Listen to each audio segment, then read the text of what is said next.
오늘이 맥주 감사주일입니다. 맥주 감사주일의 의미는 첫 열매 감사주일입니다. 곡식 중에 제일 먼저 거두는 것이 농사지어 본 분들은 아시겠지만 이 보리가 제일 먼저 추수합니다. 그래서 맥주 감사주일이 첫 열매 감사주일입니다. 그리고 이스라엘 백성들은 전체의 절기가 무엇으로부터 시작해서 그 의미가 주어지고 해석되어지느냐면 유월절이라는 행사입니다. 유월절은 무슨 의미냐면 이스라엘 백성들이 애굽에서 430년 동안 종살이를 할 때에 하나님께서 모세를 보내서 이스라엘 백성들을 구원해 내셨습니다. 그런데 그때 이스라엘 백성들이 종살이를 해서기 때문에 칼 하나 그들에게 있지 않았습니다. 그리고 모세가 몇 살이었냐면 80살이었고 애굽의 왕을 대통령이라고 안 하고 바로라고 했습니다. 바로. 근데 왕이라고 안 하고 바로라는 호칭을 사용했는데 그때 애굽의 바로를 만나러 갈 때에 지팡이를 들고 갔고 또 그리고 자기 비서는 싸움도 잘하는 사람도 아니고 자기보다 3살 더 많은 아론이라는 형을 데리고 왔습니다. 두 노인이 가서 이스라엘 백성들을 하나님이 내보내라고 하니까 내보내라고 보내달라고 그러는 거예요. 뭐 말이 조금이나 먹히겠습니까? 하나도 먹히지 않습니다. 그래서 하나님께서 그 애굽에 10가지 재앙을 내렸습니다. 그런데 그 중에 마지막 재앙이 애굽의 모든 집의 장자와 애굽의 모든 애굽 땅에 사는 모든 집의 짐승의 수컷 첫 번째 태어난 짐승을 전부 죽이는 그러한 재앙이었습니다. 근데 그 땅에 사는 사람에게는 모두 그 재앙이 내리는데 이스라엘 사람들은 그 땅에 살았어도 하나님께서 미리 모세를 통해서 1년 된 수컷 양을 잡아가지고 그 피를 이스라엘 백성들의 집에 문에 전부 바르면 하나님의 명령을 받고 애굽 땅의 각 집안에 들어가서 그 장자를 죽이는 그 재앙을 그 벌을 내리려고 가는 천사가 그 집은 들어가지 않고 흐를 유자 뛰어넘을 월자 그 집은 뛰어넘어서 흘러가서 들어가지 않아갖고 그 집의 장자들은 살았습니다. 그래서 그걸 갖다가 유월절이라고 합니다. 그래서 이스라엘 백성들의 모든 절기는 유월절부터 시작합니다. 그래서 유월절이 지나고 난 다음에 7주가 지난 77, 49 그래서 그때 이 첫 열매 감사 절기를 지키는 우리 맥주 감사 주일인데 그래서 그때를 77절 그 다음에 첫 열매 곡식을 하나님 앞에 바치는 절기라고 해서 초실절 그리고 77, 49 하고 난 그 다음 날 안식일 날 그 절기를 지킨다고 해서 50일이 지났다고 해서 오순절, 열순자 해서 그 절기입니다. 오순절 날 교회가 이 세상에 세워졌고 오순절 날 또 성령님이 내려졌죠. 자, 그리고 또 이 절기 때는 또 왜 첫 것을 드렸느냐? 애굽에서 장자를 칠 때 첫 아들을 칠 때 하나님이 이스라엘 백성을 구원해 주신 것에 대하여 감사해서 모인 절기가 이 맥주 감사주일입니다. 그러므로 구원에 대한 감사 절기가 우리 유월절 또 맥주 감사절 그 의미가 거기에 포함되어 있는 것이죠. 그런데 우리가 그 제사 드리는 절기에는 하나님 앞에 예물을 또 드리기 때문에 그 절기에 또 첫 열매 곡식으로 하나님 앞에 예물을 드리는 그 절기가 바로 이 맥주 감사주일입니다. 오늘 이 시간 우리가 이렇게 하나님 앞에 모였습니다. 얼마나 감사한지 모릅니다. 여러분 혹시 감사하신가요? 지금 아멘 안 하시고 감사 안 하신 분은 제가 2달 만에 이렇게 이제 서서 설교를 하게 되니까 그게 좀 언짢으시지는 않겠죠. 그게 감사한데 너무 감격스러워서 말문이 안 열려서 아멘을 못 하신 거죠. 저 오늘 제가 2달 만에 이렇게 서서 설교하게 된 것도 저 사실은 굉장히 감사해요. 아이고 참 오랫동안 제가 알았어요. 참 이번에는 하나님께서 놀랍게 역사하셔서, 그러나 제가 앉아서 설교할 그 기간이 저에게는 은혜의 기간이었고, 그 기간이 아니었더라면 우리 교회를 지탱하는데 제가 어려웠겠구나라는 생각이 들었고, 그 기간 동안에 제가 하나님을 생각하고 우리 40년의 목회를 돌아보고 또 미래를 설계할 수 있는 좋은 기회가 되어졌습니다. 그리고 그동안에 또 제가 우리 성도님들로부터 제가 40년 목회 중에 이렇게 사랑받아 본 적이 전혀 없습니다. 물론 사랑하셨겠지만 표현을 못했고 그렇게 했었는데, 이번에는 아주 과한 사랑의 표현을 제가 받고 얼마나 감사하고 감격한지 제가 하나님 앞에 아주 무한 감사하는 그런 기간을 지냈습니다. 그럼 또다시 눕고 싶냐? 그런 건 아닙니다. 그건 아니고 그때도 감사했지만 지금도 참 감사한 마음으로 오늘 하나님의 말씀을 전하게 되었습니다. 그래서 이제 이 맥주감사주일, 천년매 감사주일이 그러한 의미가 있는데, 이 천년매의 또 첫 것을 하나님 앞에 드리는 것에 대한 축복에 대해서 잠언 3장 9절부터 해보니까 내 재물과 내 소산물의 처음 익은 열매로 여호와를 공경하라 그랬어요. 처음 것으로. 그리하면 어떻게 되느냐? 내 창고가 가득히 차고 내 포도주 틀에 새 포도즙이 넘치리라 라고 했습니다. 우리 첫 것을 하나님께 드리면 그렇게 복을 주신다고 그랬습니다. 그리고 이 첫 것의 의미가 예수님으로도 연결된다고 그랬지 않습니까? 그 예수님을 상징합니다. 왜냐하면 어린 양이, 예수님이 오셨을 때 세상 죄를 지고 가는 어린 양이라고 그렇게 말했습니다. 그러므로 고린도전서 15장 20절에서 22절에는 그러나 이제 그리스도께서 죽은 자 가운데서 다시 살아나사 잠자는 자들의 첫 열매가 되셨도다 그랬어요. 그래서 주님도 첫 열매가 되었어요. 주님이 잠자는 자들의 부활한 부활의 첫 열매가 됐다고 그랬으니까 우리도 주님으로 말미암아 하나님의 자녀들이 되었잖아요. 그러니까 예수님이 맏아드님 되시고 우리는 그럼 뭐가 되는 거예요?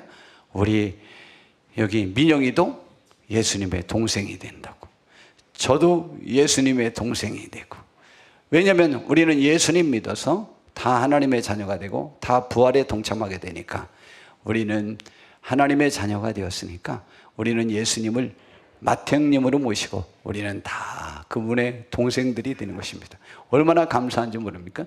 그러면 예수님께서 맏형님 되시고 우리가 동생들 된다면 우리도 하나님의 자녀들이요, 예수님과 함께 하늘의 특권을 누릴 수 있는 축복을 우리에게 주신 것입니다.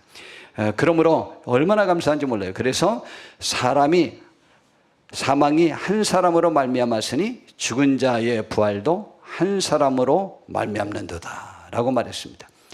죽음도 아담으로 인하여 이 세상에 들어왔는데 이 죽은 자의 부활도 한 사람으로 말미암아, 예수님의 부활로 말미암아 우리 모두에게 임할 수 있는 축복이라고 말하는 것입니다. 아담 안에서 모든 사람이 죽은 것 같이 그리스도 안에서 모든 사람이 삶을 얻으리라 이렇게 말했습니다.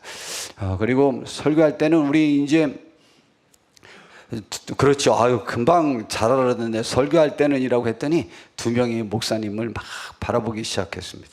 얼마나 감사한지 몰라요. 자, 그렇게 좀 바라봐 주고요. 그래야 내가 힘내서 잘하지, 알겠지? 나중에 2명이 여기서 설교대회 할 때, 설교할 때 내가 잘 쳐다봐 줄 테니까 지금은 나를 이렇게 쳐다봐 주면 내가 더 신날 것 같아. 그렇지? 빨리 대답해봐. 왜 대답 안 해? 그렇게 하자. 그 목사님을 막 쳐다봐 주는 거예요. 자, 그러면 감사가 우리에게 미치는 영향력이 무엇인지에 관해서 오늘 우리가 알아보려고 하는 거예요. 감사가 미치는 영향력. 감사가 미치는 영향력이 뭐냐?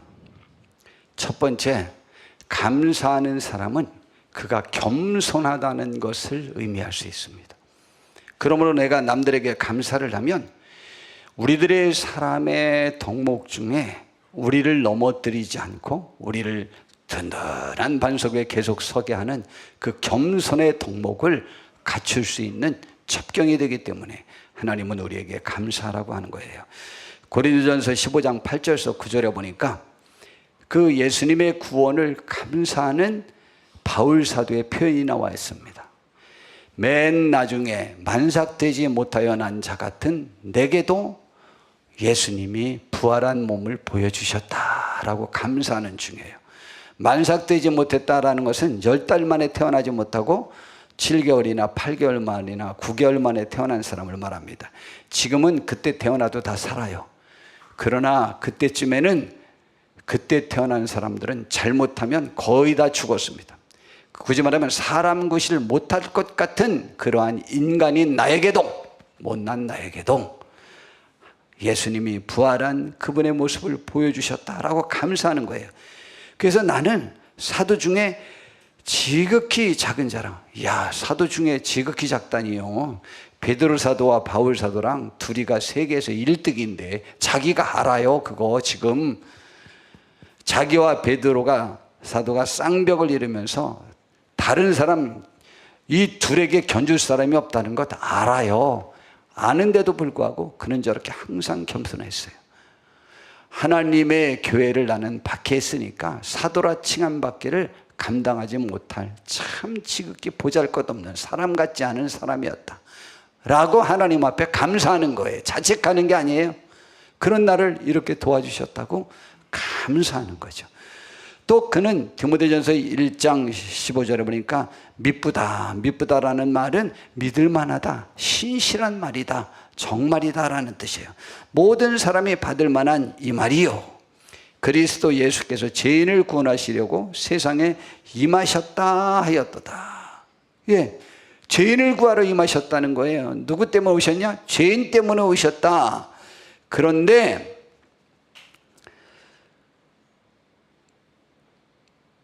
내가 죄인 중에 괴수다라고 말하는 거예요. 죄인을 구하러 왔으니까 난 죄인 아니니까 괜찮아 라는 말이 아닙니다. 니들 때문이야 라는 말이 아닙니다. 자기가 죄인 중에 우두머리라는 거예요.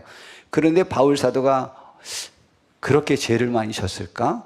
글쎄, 교회를 박해한 것만으로는 큰 죄가 될 수 있지만은 사실은 그것은 종교적인 신념 때문에 알지 못해서 그렇게 했던 죄고, 우리 인류 전체가 큰 죄책감을 갖게 하는 것은요, 사람들은 이상하게 자기가 도둑질을 했다는 것보다도 뭐 때문에 더 위축되느냐면 내가 학식이 부족하고 재력이 부족하고 외모가 부족하고 인간관계가 부족하고 인격이 부족하고 내가 세상적 가치의 기준에서 내가 쓸모없는 사람이다라는 생각이 들 때 사실은 자기가 더 위축돼요. 그래서 사람들이, 그래서 로마서 5장에는 우리가 그런 연약했을 때, 근데 이상하게 그 연약한 사람들이 이런 구석에 짓눌려 살기도 하고 자칫 잘못하면 교만하기도 해서 그 분풀이로 막 세상에서 악을 많이 행하기도 하고 남을 짓눌리기도 하는 그런 사람을 짓누르기도 하는 그런 사람이 됩니다. 그러니까 그런 사람이 그래도 그냥 우리 흔히 말하는 그냥 죽어 지내 기라도 하면 괜찮은데, 죽어 지내는 게 아니고 죽어 지내면서 마음속으로는 죽어 지내면서 사실은 경건하지 못한 삶을 오히려 더 대범하게 저지릅니다. 그래서 하나님 앞에서 함부로 말하고 하나님을 더 무시하고 막 그런 삶을 살아요. 그래서 우리는 완전히 죄인된 모습을 지녔을 때에 하나님께서 그 아들 예수님을 우리를 위해서 대신 죽게 해주셔서 하나님이 우리에 대한 그분의 사랑을 증명해 주신 거예요. 그러니 우리가 얼마나 감사한지 모릅니다. 그런데 바울 사도는요, 예수님 믿기 전에는 어떤 신분이었냐면 그때 유대인 전체 중에서 학문이 1등이었습니다. 그리고 유대인 전체에서 가장 영향력이 있었던 집단이 있었어요. 종교 집단이기도 하고 정치적 집단이기도 해요. 바리새파라고 하는 그 지파였는데 그 뜻이 구별된 자들이라는 거예요. 자기들은 특별한 존재라는 거예요. 그리고 이스라엘 백성들을 이끌었던 지도력을 가지고 있던 그 지파인데 그 중에서 제일 열심히 하는 사람이었어요. 그리고 돈은 얼마나 많았냐? 그는 나면서부터 로마 시민권을 가지고 있었어요. 유대인인데 유대인이 로마 시민권을 얻은 경우는 돈 주고 샀을 경우가 많습니다. 그 시민권을. 그러므로 대단한 부자고 그의 아버지는 로마의 유명한 다소시의 시민입니다. 나면서부터 로마 시민권을 갖고 있었어요. 지금 미국 시민권과는 비교할 수 없는 강력한 권한이 있는 것이 로마 시민권이었습니다. 그뿐만이 아니고 돈은 그 아버지가 그렇게 부자였기 때문에 아마 유대인 중에 몇 지 안에 드는 그러한 부자입니다. 그런데다가 얼마나 자기 절제가 뛰어냈느냐? 자기는 율법적 의로는 흠이 없는 사람이라고 그랬어요. 굳이 말하면 성경에 있는 말씀 중에 어긴 것이 기억이 안 난다. 자기 절제가 뛰어난 사람입니다. 사람이 성공하려면 반드시 자기 절제가 뛰어나. 예배 시간에 이야기하고 싶지 않은데 막 이야기하고 싶고, 핸드폰 하고 싶지 않은데 핸드폰 하게 되고, 또 공부하려고 하는데 게임하게 되고, 그리고 술 안 마시고 싶은데 술 마시게 되고, 또 죄 안 짓고 싶은데 죄 짓게 되고, 이게 우리 인간이 약해서 짓는 것입니다. 근데 바울 사도는 그런 죄가 평생에 기억나는 게 하나도 없어요. 그런 사람이었어요. 그러니까 그때 유대인들 중에 결혼 대상자 남자 1위였었던 사람이 분명히 바울 사도였을 거예요. 그런데 그는 그러한 모든 것들이 있어도 지금은 무슨 상태가 되었느냐? 자기가 제일 작은 자, 제일 죄가 많은 사람이라고 생각하게 되었습니다. 이게 은혜입니다. 그러면서 주님이 자기를 구원해 주신 것에 대한 감사함이 넘치니까 주님이 너무 엄청난 것을 주시니까 자기가 부족한 자인데 그것을 주셨구나라는 그 마음, 겸손한 마음으로 갖고 있어서 그는 평생 주님 앞에서 넘어지지 않는 귀한 삶을 살게 되었던 것입니다. 그러므로 이 감사함은 우리의 겸손함을 유지시켜 주는 거예요. 그래서 로마서 1장 14절에 그는 뭐라고 말했냐? 헬라인이나 야만인이나 지혜 있는 자나 어리석은 자에게 다 내가 빚진 자라. 유대인들은 그때 전 세계 사람들을 자기 민족 외에는 다 무시하던 민족이었습니다. 그런데 그들에게 내가 하나님께로부터 받은 사랑을, 이걸 내가 받은 은혜를 갚지 않는다면 나는 평생 빚진 자가 된다라는 심정으로 그는 평생 그렇게 살았어요. 그러므로 이 겸손함을 우리들에게 가져와서 정말 헌신하고 희생하고 최선을 다하고 남을 돌볼 수 있는, 남에 대하여 조금도 평생에 한 번도 원망하지 않는 그러한 축복된 삶을 살게 되었습니다. 그리고 구원받은 우리 모두가 어떤 사람들인지에 대해서도 우리는 정확히 알아야 되는데, 이것도 바울 사도를 통해서 하나님이 우리에게 말씀 주셨는데, 에베소서 2장 5절에 보니까 허물로 죽은 우리를 그리스도와 함께 살리셨고, 그래서 우리는 어떤 사람이냐? 너희는 은혜로 구원을 받은 것이라 그랬어요. 우리 윤영희 집사님한테 내가 물어봐야지. 직장에서 월급 주면 너무너무 감사해서 감사원금을 직장에다 하지? 안 해요. 이건 죽었다 깨나도 있을 수 없는 일이에요. 그런데 월급 조금 깎으면 그건 못 견뎌. 그건 몇 번 계속하면 잘못하면 고소해. 이거 고발하고. 큰일 납니다. 왜? 내가 일한 거 당연히 받는 거예요. 은혜라고 하는 것은 내가 그만큼 한 것이 없는데 받은 것이 너무 클 때 은혜라고 하는 거예요. 그런데 우리가 구원받는 데 있어서 우리가 행한 것은 하나도 없어요. 그렇기 때문에 은혜라고 하는 거예요. 그래서 기독교인은 이 은혜로 인한 겸손함의 감사가 계속 있게 되는 것이죠.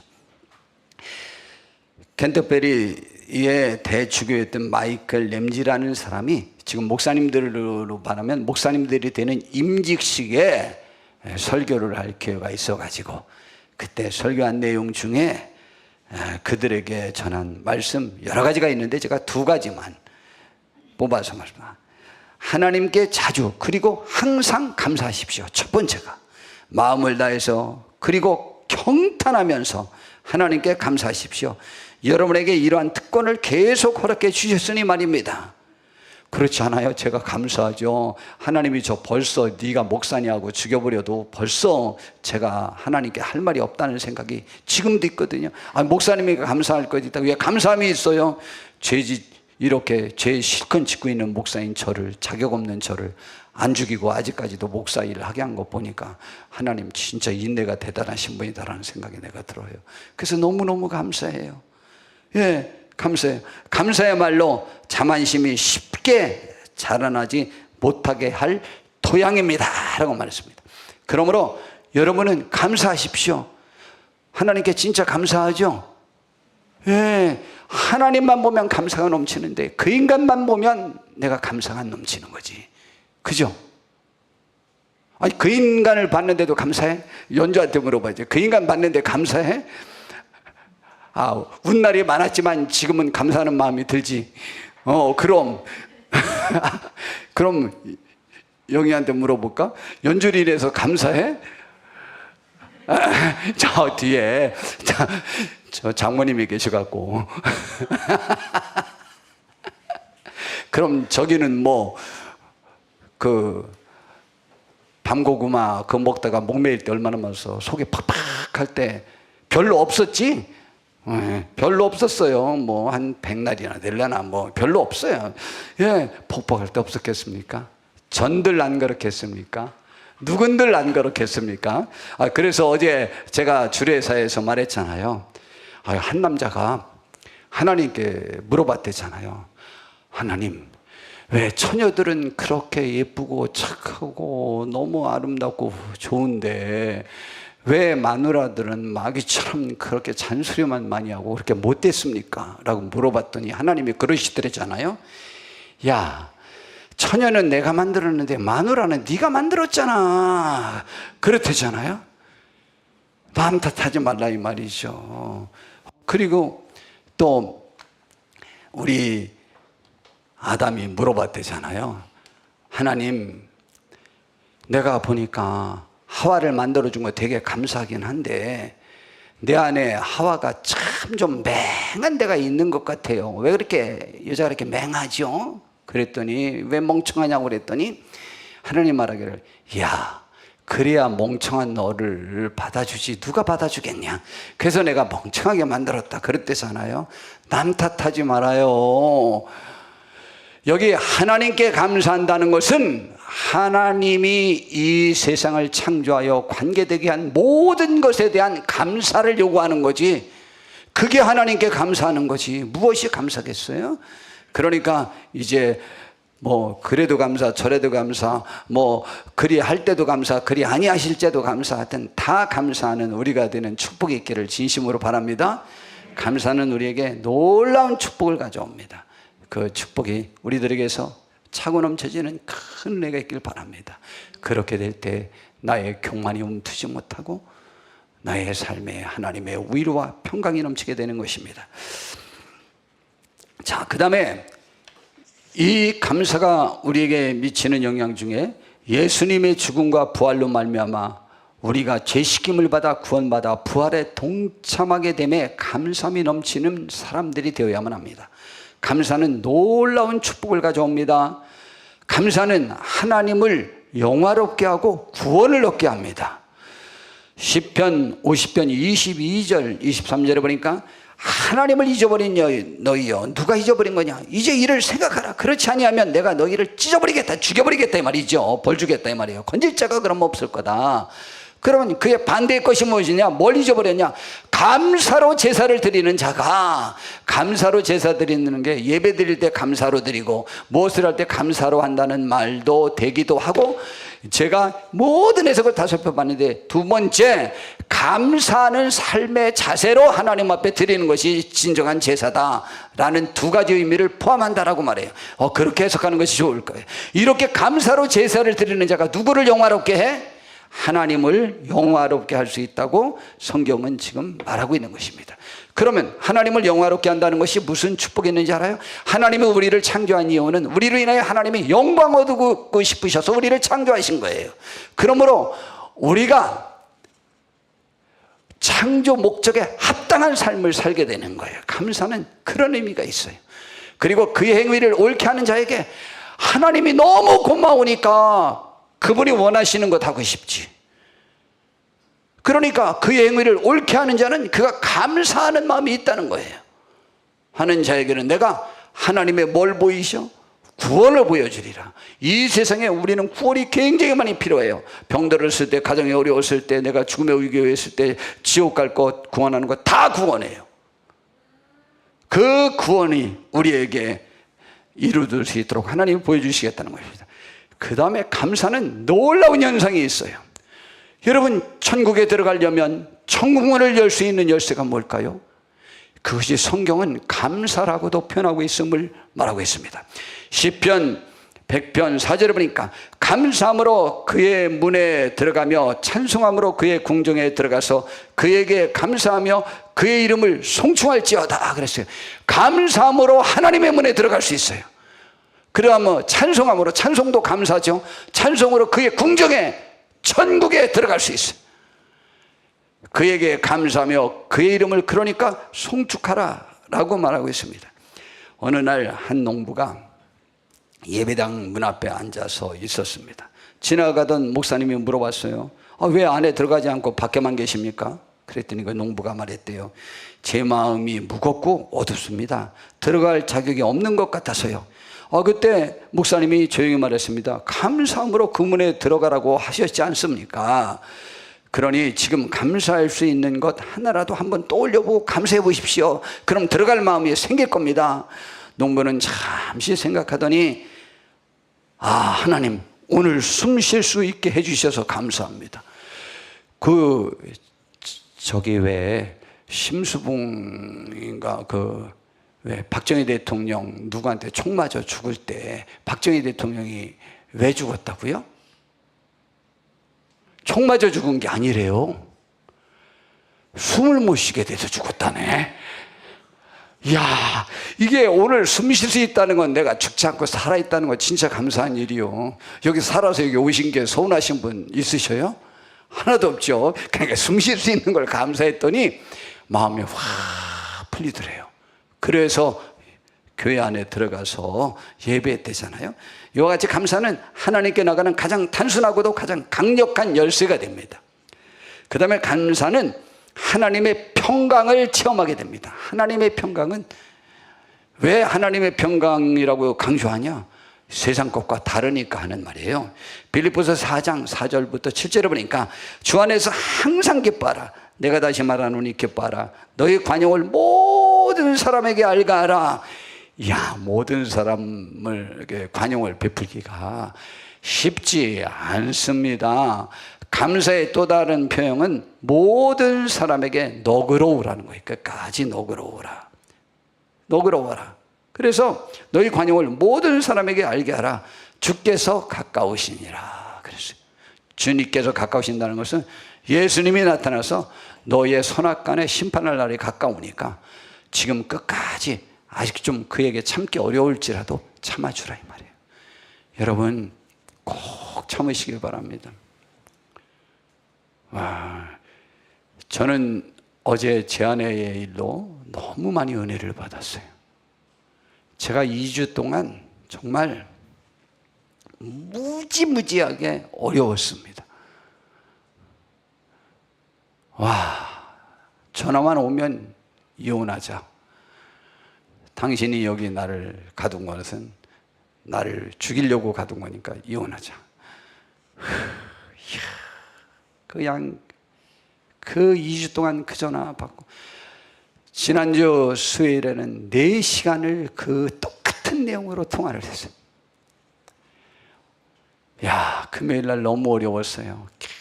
계속 똑같은 말로 전화를 계속 하는데 그래서 제가 그랬죠.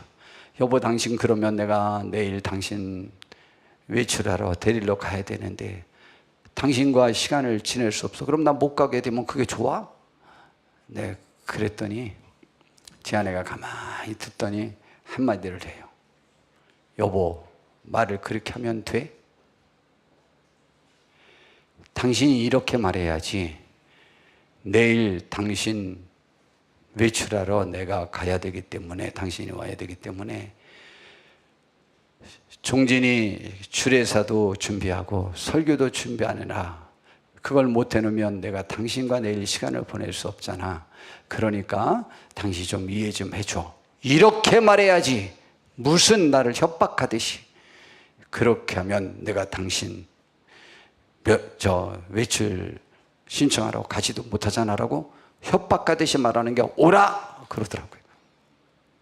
와, 조용한 말로 제가요 섬짓하면서 제 아내에게 하나님께 감사했어요. 너무 고맙다. 그런 말을 해준 당신이 너무 고맙다. 당신답다. 제가 너무 감사했어요. 그러면서 제가 평안을 찾았어요. 성도 여러분, 모든 사람에게 관용을 보이는 것이 쉽지는 않습니다. 너희는 모든 사람에게 관용을 알게 하라고 그랬어요. 주님이 가까우셨어요. 그러니까 조금 더 참고 조금 더 견디고 조금 더 인내하고 사랑으로 행하라, 이런 말이죠. 그런데 힘들죠. 그래서 그 다음 말하기를 아무것도 염려하지 말고 다만 모든 일에 기도와 간구로. 참 이제 포기하고 싶을 때가 너무 많은데 기도와 간구로. 이 기도와 간구는 열심으로 하라는 표현이지만 그 다음에는 마음 자세를 표현해요. 너희 구할 것을 그 열심을 내는데 어떤 마음으로? 감사함으로 하나님께 아뢰라. 감사함으로 아뢰일 때 하늘의 문이 열리는 거예요. 그리하면 모든 지각에 뛰어난 건 사람의 생각을 초월한, 이성적 판단을 초월한, 합리적인 모든 것들을 초월한 하나님의 평강이, 절대 그때 평안할 수 없어요. 근데 하나님의 평강이 그리스도 안에서 너희 마음과 생각을 지키시리라. 제가 시편 107편 말씀을 했잖아요. 바다에서 풍랑을 만났을 때, 그때 그들의 영혼이 다 빠져나가고 죽을 것 같았을 때 하나님 앞에 부르짖어 기도했더니 말씀을 보내서 치유하시고 또 풍랑을 잠잠케 하사 마음에 평안을 주셨을 때 그들이 기뻐함으로 하나님 앞에 감사 찬송할 때 소원의 항구로 이르게 해주신다 그랬어요. 여러분, 하나님이 우리에게 주신다는 것이 기껏해야 평강이야. 여러분, 평강은 문제가 해결됨의 또 다른 증거인 것입니다. 우리들의 마음과 생각을 지키면 우리는 반석 위에 설 수 있습니다. 그 축복 주시는 것이 감사인 것입니다. 감사함은 옥문도 열리게 만듭니다. 사도행전 16장 25절에서 26절에 보니까 바울 사도가 빌립보에 전도하러 갔다가 정말 너무 억울하게 감옥에 갇혔습니다. 막 이 양팔, 양 다리를 다 묶어놓고 신라와 함께 감옥에 갇혔습니다. 그런데 이 바울 사도가 그게 뭐가 좋다고 한밤중에 바울과 신라가 기도하고 하나님을 찬송했다는 건 뭐야? 하나님 앞에 감사함에 제수들이 들었어요. 그러더니 갑자기 큰 지진이 나서 옥토가 움직이고 문이 곧 다 열림에 모든 사람이 다 매인 것 다 벗어졌어요.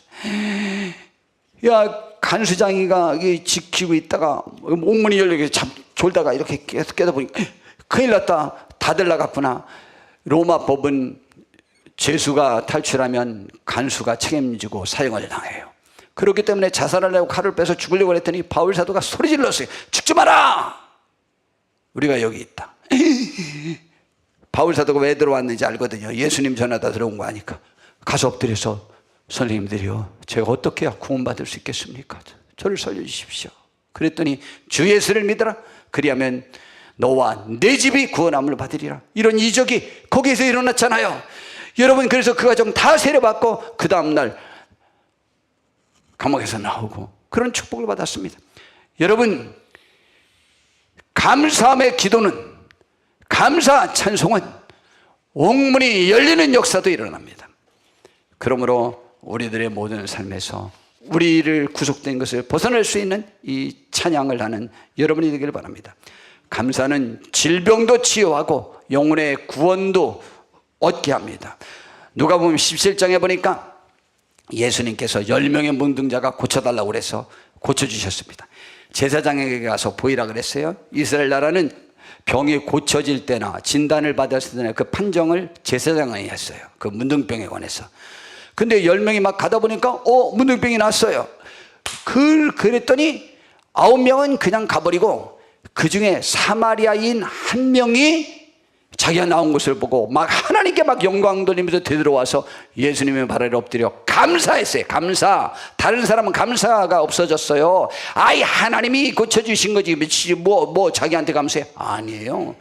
하나님께 감사하면 사람에게도 감사하는 거예요. 그는 사마리아 사람이라 이방인을 유대인이 사람이라 취급도 안 했던 개 취급했던 사람인데 그가 와서 그렇게 했어요.